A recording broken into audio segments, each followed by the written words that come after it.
Assalamualaikum warahmatullahi wabarakatuh. Bismillahirrahmanirrahim. Alhamdulillahillazi amarana bimu'asyaratil akhyar wa nahana an mukhalatatil ashrar. Ashhadu an la ilaha illallah wahdahu la syarikalah al-azizul ghaffar wa ashhadu anna sayyidana Muhammadan abduhu wa rasuluh al-mustafa al-mukhtar. Allahumma salli wa sallim ala Sayyidina Muhammad wa ala alihi wa ashabihi al-athhar. Alhamdulillah, kita bertemu kembali di kuliah zuhur dalam talian. Mudah-mudahan semua kita berada di dalam keadaan sihat walafiat. Kita sambung kembali apa yang sudah kita tinggalkan pada kuliah sirah kita, iaitu kita masih di dalam pembahasan khalifah-khalifah di dalam dinasti Bani Umayyah. Kita sekarang sampai kepada khalifah yang ke-10, iaitu beliau yang bernama Hisham bin Abdul Malik. Sebagaimana wasiat daripada Yazid bin Abdul Malik, iaitu khalifah sebelumnya Hisham, bahawa pewaris tahta khalifah setelahnya adalah Hisham bin Abdul Malik, iaitu saudara sendiri, iaitu satu bapa tetapi berlainan ibu. Lahir pada 72 Hijriah. Antara 4 orang khalifah anak-anak Abdul Malik ini, yang paling lama memerintah adalah Hisham, sekitar 20 tahun, 19-20 tahun begitu, dari tahun 105 Hijriah hingga ke 125 Hijriah. Hisham bin Abdul Malik adalah khalifah yang ke-10 Daulah Umayyah.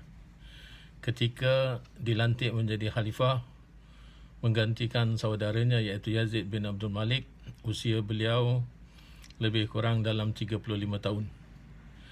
Dari jalur ibunya, iaitu daripada nasab salasilah daripada sebelah ibunya, Hisham adalah dari keturunan Al-Walid Ibnul Mughirah, seorang pembesar Quraisy yang sangat anti-Islam di masa awal ketikanya junjungan Nabi besar kita Muhammad sallallahu alaihi wasallam mengembangkan agama ataupun mengembangkan ajaran Islam.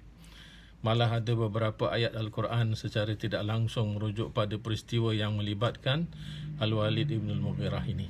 Misalnya surah Abasa yang turun di saat Rasulullah SAW sedang berusaha menarik hati pembesar-pembesar Quraisy untuk dapat masuk Islam. Dan salah satu daripada pembesar Quraisy itu yang terlibat dalam dakwah junjungan Nabi besar kita Muhammad SAW lain tidak adalah Al-Walid Ibn Al-Mughirah. Lalu ketika itu datanglah Ibnu Ummi Maktum, seorang yang tunanetra atau pembuta, yang hendak berbicara dengan Rasulullah SAW. Itu satu ayat yang bersangkutan dengan hal Al-Walid Ibn Al-Mughirah. Kemudian tu ayat lain yang turun, iaitu ayat surah Al-Kafirun, di saat sejumlah pembesar Quraisy termasuk Al-Walid Ibn Al-Mughirah ini menawarkan kepada junjungan Nabi besar kita Muhammad SAW satu kompromi, iaitu kompromi beragama dengan cara hari ini menyembah Allah dan esok menyembah Tuhan mereka. Lalu turunlah ayat yang bersangkutan dengan apa yang telah ditawarkan kepada Rasulullah sebagai kompromi beragama, iaitu ayat Al-Kafirun ini, lakum dinukum waliyadin. Jadi kesemuanya itu adalah melibatkan Al-Walid Ibn Al-Mughirah. Sebagaimana banyaknya khalifah Bani Umayyah yang silih berganti, kali ini sudah sampai kepada khalifah yang ke-10. Kekhalifahan Hisham ini juga tidak terlepas daripada penilaian ahli sejarah, iaitu penilaian daripada berbagai perspektif. Daripada satu sisi, ada yang menganggap bahawa masa pemerintahan Hisham ibn Abdul Malik ini adalah satu-satunya puncak masa keemasan dinasti Umayyah, ataupun kita kata Bani Umayyah punya pemerintahan. Hal ini dilihat dari rangkaian kemenangan terhadap pemberontakan yang terjadi dan juga kejayaan beliau dalam banyak ekspedisi militer ataupun militeri yang beliau ini meneruskan apa yang sudah menjadi tanah jajahan ataupun penaklukan ketikanya masa-masa khalifah sebelum beliau. Jadi beliau tu memperluaskan. Jadi sebahagian daripada ekspedisi militeri pada zaman Hisham ini sangat berjaya. Tapi kalau kita pandang daripada sisi lain pula, iaitu munculnya banyak pemberontakan, iaitu mana pemberontakan itu adalah merupakan pemberontakan yang terjadi di kalangan rakyat sendiri, iaitu merupakan sebuah pertunjuk ataupun pertanda yang menjelaskan bahawa pemerintahannya sedang memendam seolah-olah macam bom jangka yang sewaktu-waktu akan meletup. Setentunya sebab kenapa orang-orang di bawah pemerintahan Bani Umayyah di bawah Hisham bin Abdul Malik ini merasakan dirinya itu berhak untuk membangun dan memberontak, seolah-olah mereka itu ingin menegakkan satu kebenaran. Berbeza dengan saudaranya Hisham ibn Abdul Malik, sebenarnya tidak haus darah. Tidak seperti apa yang berlaku kepada Yazid ibn Abdul Malik, iaitu khalifah sebelum beliau. Tapi sebaliknya, apa yang telah menjadi Hisham ini terpaksa berbuat sebagaimana yang seharusnya dia itu menunjukkan ketegasan dirinya, kerana dia telah mewarisi sebahagian ataupun setumpuk persoalan daripada Yazid yang kedua, iaitu khalifah sebelumnya.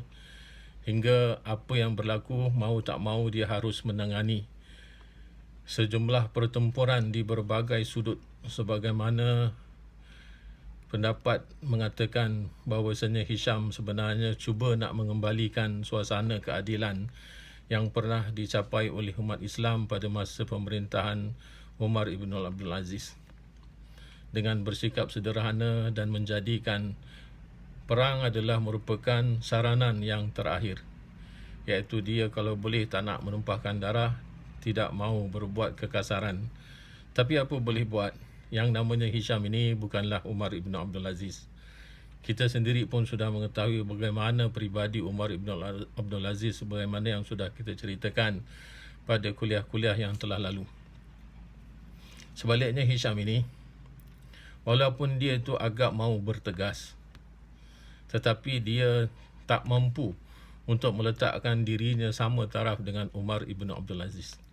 Contohnya yang paling sederhana, yang paling nyata-nyata kita boleh melihat, iaitu pada zaman Umar ibn Abdul Aziz, secara tegas telah melarang semua para khatib tidak boleh mencaci maki Sayyidina Ali karamallahu wajhah ketika berkhutbah di hari Jumaat. Sebaliknya pada zaman Hisham ibn Abdul Malik, dia tidak mampu melarang kaumnya. Ia hanya mampu sebatas menahan dirinya sendiri untuk tidak mencaci maki Sayyidina Ali pada khutbah Jumaat. Dan salah satu hal yang membuat Hisham demikian lemah, kerana pertamanya beliau sudah tentunya bukan Umar ibn Abdul Aziz, ketegasannya tidak sebanding. Dia tidak mampu untuk melepaskan dirinya daripada belenggu keluarga Umayyah. Bahkan di masa-masa Hisham inilah nepotisme ataupun kita kata corak pentadbiran yang menyebelahkan kepada saudara mara dan orang-orang terdekat itu sangat-sangat dia itu menjadi-jadi sampai kepada satu tahap yang kita boleh sebut sebagai nepotisme kronik. Imam At-Tabari telah menjelaskan pada period Hisham ini, iaitu pemberontakan satu persatu muncul di wilayah-wilayah jajahan, mulai daripada India, Asia Tengah, Persia ataupun Parsi, hingga Eropah dan Afrika Utara. Tahta khalifah pada masa Hisham bin Abdul Malik seperti seolah-olah dikepung dari segala penjuru. Sebabnya lain tidak adalah fanatisme, kesukuan di kalangan Arab dan non-Arab. Seperti suku Barbar di Afrika Utara yang menghimpun kekuatan, yang akhirnya tercetuslah satu pemberontakan yang cukup menyusahkan pasukan dinasti Umayyah. Meskipun akhirnya kesudahannya pemberontakan ini berhasil dipadamkan, tetapi korban ataupun tewas, orang-orang yang tewas di dalam peperangan saudara ini sangat banyak jumlahnya, tidak terhitung. Jadi kalau kita lihat, yang menang pun rugi, yang kalah apa lagi. Jadi sebab itulah kalau perang saudara, namanya perang saudara ni tak ada yang menang pun sudah kalah. Sebabnya kerana banyak saudara sendiri terkorban disebabkan daripada kita punya reaction tadi, ya, ataupun kita punya tindak balas kepada pihak lawan, walhal sama-sama bersaudara. Jadi wilayah-wilayah yang jauh diperlakukan seperti koloni. Koloni ni artinya apa? Artinya dia itu di bawah satu pemerintah di mana dia itu ditindas, dianggap sebagai kaum-kaum yang tidak setara ataupun yang tidak berdiri sama tinggi, duduk sama rendah dengan orang-orang Arab. Ini semua adalah bersangkutan dengan Arab dan non-Arab. Jadi seolah-olah bangsa Arab itu dimuliakan pada pemerintahan Hisham. Dan masyarakat non-Arab diperlakukan berbeza status politiknya. Jadi mereka tu tidak dapat hak sebagaimana orang Arab dapat hak. Walaupun perkara ini sudah pernah terjadi di dalam masa pemerintahan zaman Muawiyah ibn Abu Sufyan, waktu itu tidaklah seteruk sebagaimana yang berlaku pada zaman Hisham ini. Malah pada zaman Hisham ini terlalu sangat buruk kejadian itu berlaku kerana nampak terang-terangan diskriminasi antara sama saudara Islam hanya berbeza bangsa saja, iaitu bangsa Arab mendapat keutamaan dan bangsa non-Arab tidak dapat keutamaan. Tapi sayang, seribu kali sayang, dan anehnya Bani Umayyah seolah tidak menyadari bahawa sumber daripada segala permasalahan yang mereka hadapi adalah diri mereka sendiri, bukan daripada orang-orang yang menentang mereka, bukan daripada rakyat jelata, ataupun bukan daripada orang-orang yang pernah ditakluki. Tidak, tetapi punca daripada diri mereka sendiri. Bertahun-tahun Hisham dan keluarga Umayyah berusaha mengembalikan situasi zaman Umar ibnu Abdul Aziz. Tapi selama panjang waktu itulah pula mereka disibukkan dengan masalah pemberontakan di berbagai kawasan seluruh wilayah.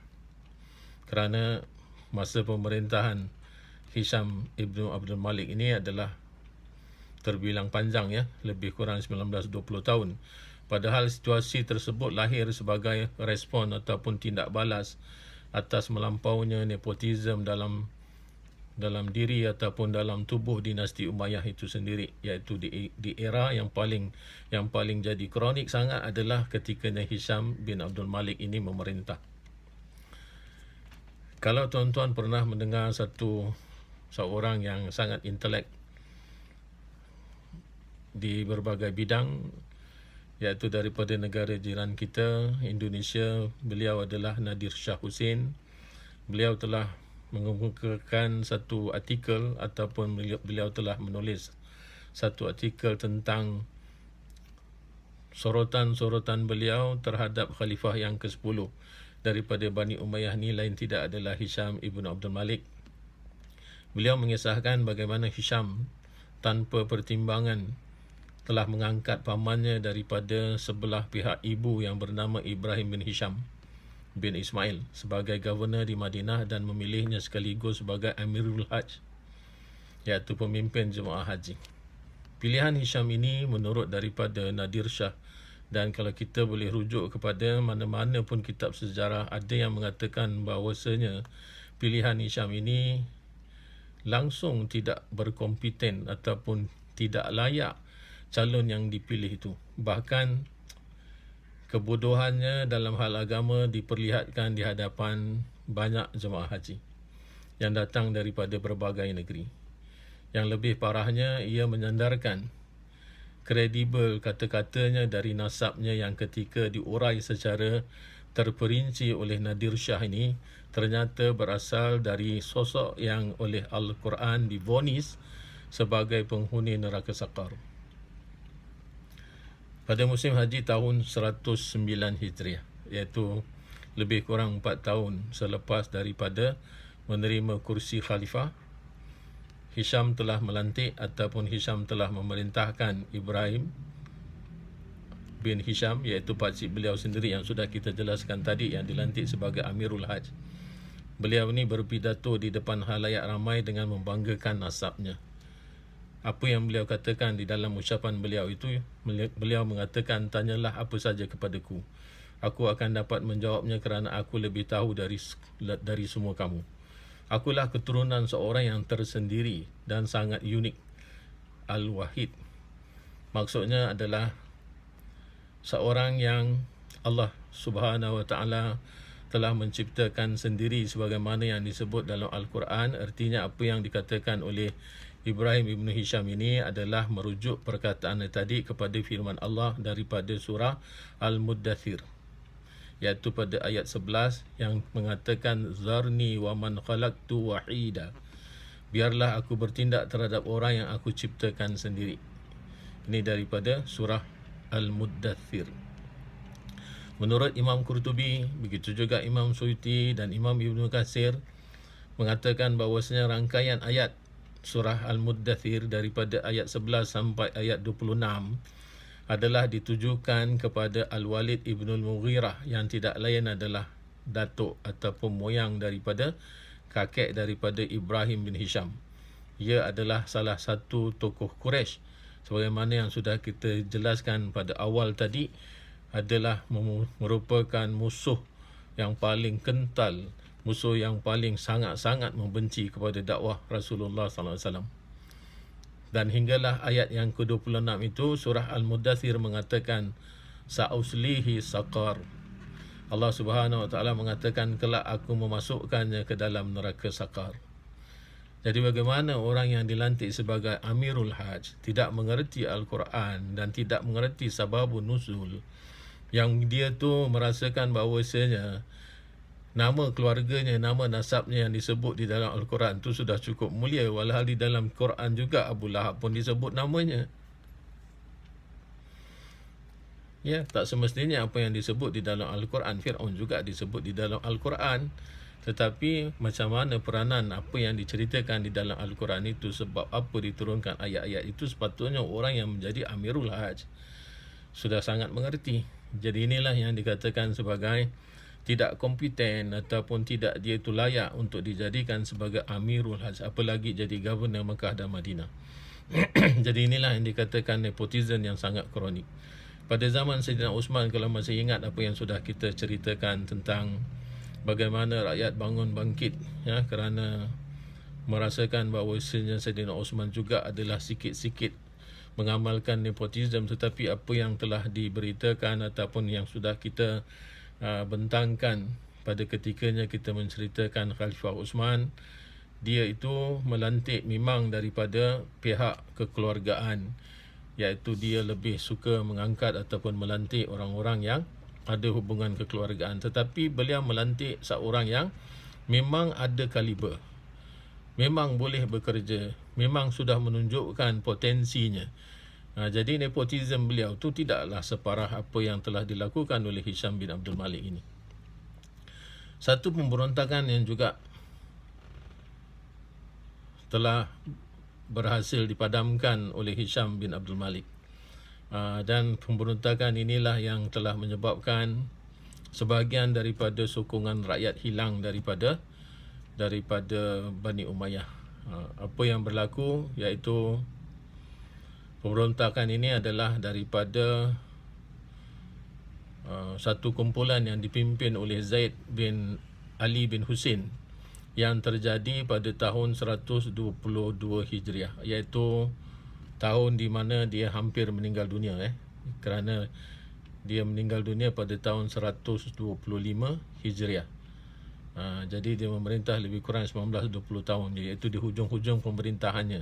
Tadi yang kisah dia tu nepotisme yang sangat tinggi adalah ketikanya dia baru-baru dilantik. Jadi dia banyak membuat perubahan di mana ada pegawai-pegawai yang dia tidak suka, walaupun pegawai itu sangat baik bekerja, sangat boleh kita pertanggungjawabkan caranya, tetapi dia telah menukarkan dengan orang-orang yang ada hubungan kekeluargaan dengan dia. Sebagaimana yang sudah kita jelaskan, salah satu sifat yang dia tidak boleh mengamalkan, artinya dia tidak boleh melepaskan dirinya daripada ikatan kekeluargaan Bani Umayyah.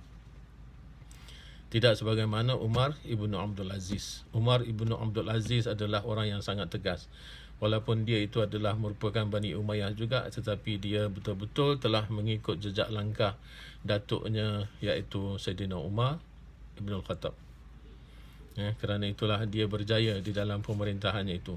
Sebaliknya bagi Hisham, iaitu satu pemberontakan yang juga berhasil dipadamkan oleh Hisham Ibn Abdul Malik, tetapi kesannya sangat buruk, adalah pertempuran yang dipimpin oleh Zaid bin Ali bin Husain yang terjadi pada tahun 122 Hijriah, iaitu Ali Zainal Abidin, anak kepada Ali Zainal Abidin, kiranya cucu kepada Husain. Pada tahun 122 Hijrah, ia adalah pendiri mazhab Syiah Zaidiyah. Kerana namanya Zaid, maka Syiah yang dibangsakan ataupun dihubungkan dengan Zaid ibn Ali adalah Syiah Zaidiyah, yang kebanyakan daripada kita berpandangan bahawasanya Syiah Zaidiyah ini dia cukup dekat dan cukup rapat dengan Sunni dibandingkan Syiah lainnya. Jadi pemberontakan yang dilancarkan bahkan didukung oleh Imam Abu Hanifah, ada yang mengatakan bahawasanya para ulama ketika itu juga menyokong perjuangan daripada Zaid bin Ali bin Husain ini, kerana beliau adalah merupakan ahli bait, dan kita tahu bagaimana hukum mencintai ahli bait, dan kalau mereka itu di atas landasan yang benar, maka kita sepatutnya memberikan sokongan, memberikan bantuan. Tetapi kalau seandainya mereka itu melakukan kesalahan-kesalahan, kita datang memberikan pertolongan ataupun kita bagi nasihat ataupun kita menyelamatkan. Jadi itulah kita katakan sebagai cinta kepada ahli bait. Kerana ada sebahagian daripada kita tentu menyangka bahawasanya walaupun dia itu ahli bait, dia itu bukan maksum. Dia itu tidak terlepas daripada melakukan kesilapan dan kesalahan, kerana manusia biasa, dia bukan Nabi. Malah ulama sendiri pun tidak dikatakan maksum. Yang hanya maksum adalah para anbiya yang telah dilantik oleh Allah. Jadi apabila kita mengatakan hal demikian, bukanlah tak layak untuk kita mencintainya. Dia masih layak untuk menerima cinta daripada kita sebagai umat yang cintakan kepada Nabi-Nya. Iaitu macam mana tadi yang sudah kita menyatakan, kalau dia baik, kita sokong dia. Maknanya dialah yang sepatutnya kita berdiri tegakkan. Tapi kalau dia tidak baik ataupun dia melakukan kesalahan, maka kita jugalah adanya orang yang akan menyelamatkannya. Inilah tanda cinta kasih sayang kita kepada junjungan Nabi besar sallallahu alaihi wasallam, Muhammad bin Abdullah. Jadi ada yang mengatakan Imam Abu Hanifah, iaitu pendiri mazhab Sunni Hanafi, telah juga membantu ataupun memberi sokongan. Tapi pemberontakan yang dilancarkan ini gagal total, tidak berjaya. Walaupun pada awalnya 15,000 orang yang telah berbai'ah kepada Zaid bin Ali bin Husain, tetapi hujung-hujung hanya tinggal sekitar 300 orang saja yang menepati janji. Yang akhirnya Zaid tewas, dia terbunuh. Dan yang sangat menyayat hati, yang sangat memberikan kesan kepada kita, orang-orang yang membaca sejarah selepas peristiwa ini, kepala beliau dipenggal dan dibawa balik ke Damaskus. Belum cukup sampai had itu saja, malah jasad Zaid ini digantung di gerbang kota Damaskus hingga bertahun-tahun. Bayangkan, ini adalah merupakan anak cucu junjungan Nabi besar kita Muhammad sallallahu alaihi wasallam. Bagaimana mereka sampai tega untuk melakukan hal demikian? Okeylah, sudah bunuh-bunuhlah, sudah tewas-tewas. Tapi kita sebagai Islam, apa hak mayat, apa hak jenazah tu kita kerjakan, kerana kita orang hidup ada tanggungjawab kepada orang mati. Itulah yang telah terjadi dalam sejarah. Maka perbuatan ini telah mengundang simpati rakyat yang mendalam kepada Bani Hashim, dengan semakin besarnya kebencian masyarakat pada Bani Umayyah dan meluasnya simpati mereka kepada Bani Hashim. Maka Bani Abbas semakin mantap menyusun formasi revolusi atas dasar untuk menegakkan keadilan dan membela kebenaran. InsyaAllah nanti kita akan sambung lagi pada kuliah yang akan datang. Mudah-mudahan Allah Ta'ala memberikan kita kesihatan sampai kita dapat bertemu lagi di kuliah yang lain. Bijahi Sayyidina Muhammadin sallallahu alaihi wasallam. Syai'ulillah ilahul Fatihah.